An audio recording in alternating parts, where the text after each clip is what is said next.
Facilities आ चुकी है हमारे पास। एम्बुलेंस जो है मतलब हेलीकॉप्टर के द्वारा पेशेंट को जो लाया जाता है हमारे जी यहाँ, जी जी। वो लाया जा चुका है। तो मेरा जब कहने का मतलब ये है कि हम लोग सभी तरह की टर्शरी केयर लेवल सुविधाएं प्रदान कर रहे हैं। मतलब अब जो है अगर कभी इमरजेंसी हुई तो सीधा एम्स में फ़ोन किया, एम्स का हेलीकॉप्टर जाएगा, हेली सर्विस, और उसको ले आएगा। परंतु इसमें इमरजेंसी में ऐसा भी नहीं होता कि लोग हाँ, मिसयूज़ ना कर लें, बिल्कुल, बिल्कुल। क्योंकि ये भी देखना होता है। तो उसमें इसके लिए वहाँ के जो सीएमओ होंगे उस डिस्ट्रिक्ट के, ओके। वही कोलैबोरेट करेंगे, वही फ़ोन करेंगे एम्स में कि ऐसे ऐसे ये पेशेंट हम भेज रहे हैं, हेलीकॉप्टर से हमें भिजवाना है, इसको पिकअप करवाना है। दिस इमरजेंसी हाँ, है ना। तो सीएमओ के चीफ मेडिकल ऑफिसर उस डिस्ट्रिक्ट के, जो डिस्ट्रिक्ट उन्हीं के होंगे, मार्फत होगा ये। जी जी, वो अच्छा भी है क्योंकि किस तरह का केस है, ऐसा ना हो कि फिर इस समय पहाड़ से सर किस तरह के केसेज आपने देखो, कौन सी बीमारियां ऐसी है जो पहाड़ में या पहाड़ी क्षेत्र में ज़्यादा आपको पहाड़ दिखती में है? जो है अक्सर जो हमारे पास जो बीमारियां अस्पतालों में आती हैं, इनफैक्ट तो सभी तरह के आते हैं। जी। ब्लड प्रेशर, हाइपरटेंशन वाले, बड़े हुए ब्लड रक्तचाप वाले पेशेंट काफ़ी आते हैं हमारे पास। और इसके साथ साथ जो है जो बहुत सारी ऐसी बीमारियां जो है यहाँ पर एक्सीडेंट वाले जो केसेस होते हैं, जी।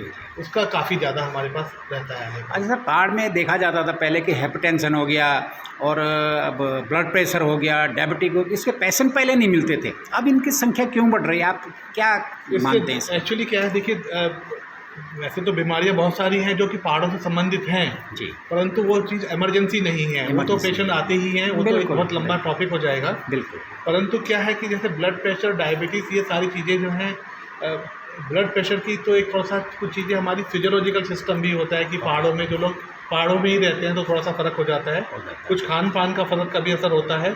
परंतु डायबिटीज़ वाला जो चीज़ें हैं, इसका तो फैक्टर दूसरे हैं बहुत सारे। जी जी। तो हम ये नहीं कहेंगे कि पहाड़ों में ज़्यादा है, बल्कि हम कहेंगे पहाड़ों में तो लोग मेहनती भी हैं, मेहनती तो हैं। बहुत अच्छी बात है। हाँ हाँ। तो इसलिए ऐसा नहीं हम कह सकते। परंतु जो ब्लड प्रेशर वगैरह की जो तकलीफ़ें हैं, वो सबका कारण ज्योग्राफिकल भी होता है, तो वो संबंधित के सभी तरह के आजकल बीमारियां हैं। पहाड़ों और में बीमारियां तो इनफैक्ट समझिए कि हमारे देश में सब तरह की बढ़ती ही जा रही हैं। हाँ। परंतु ये भी मान के चलिए कि चूँकि बीमारियों का इलाज भी है, तो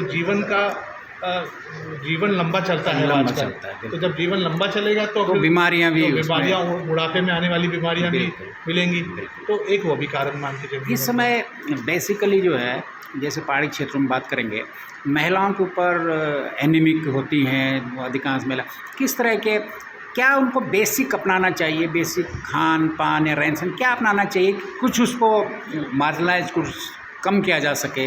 एक तो साफ़ सफाई का ध्यान रखना सबसे आवश्यक है, साफ़ सफाई का रखना।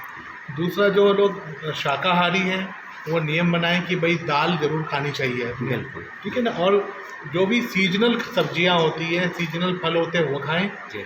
जो लोग नॉन वेजिटेरियन खाते हैं वो नॉन वेजिटेरियन लेते हैं, तो कोई दिक्कत नहीं है।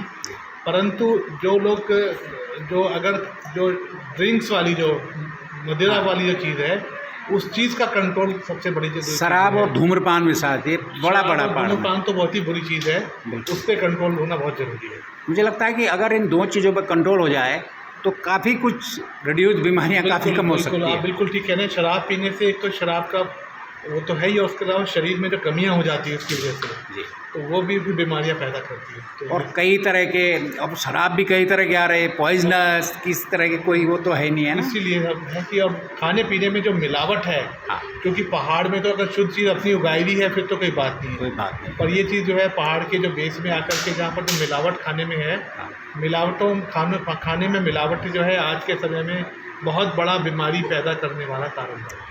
सर, आप एम्स के सर्वे सर्वा हैं, एक जनरल लोगों में होती है कि साहब एम्स में भीड़ बहुत होती है, नंबर नहीं आते हैं, और जो पहाड़ से आते हैं वो कहते हैं जी 4-4 दिन तक रहते हैं, ऐसा कुछ इसके लिए आपने? आप जो कह रहे हैं मैं इस पर मतलब आपकी इस बात से तो मैं मानता हूँ कि जो है भीड़ बहुत है जी। परंतु अब क्या है कि एक्चुअली केंद्र सरकार ने राज्य सरकार को निर्देशित भी किया है जी। कि एम्स में बिस्तर बढ़ाने हैं, तो 200 एकड़ ज़मीन एक्चुअली अभी जो एम्स ऋषिकेश में जहाँ स्थित है जी। उसके बराबर में IDPL में 200 एकड़ ज़मीन का हस्तांतरण करना है। हाँ। वो हस्तांतरण अभी तक एक्चुअली स्टेट गवर्नमेंट की तरफ से अभी हुआ नहीं है इसको, जी। तो वो हो जाएगा तो हमारे ये प्लान है, आगे हम 2000 पलंग वाली एक और बिल्डिंग खड़ी कर देंगे वहाँ पर, तो बहुत सारे लोगों को फ़ायदा होगा। आज के डेट में हमारे पास सिर्फ 960 पलंग हैं, अब बढ़ के 1000 होने वाले हैं बस जी।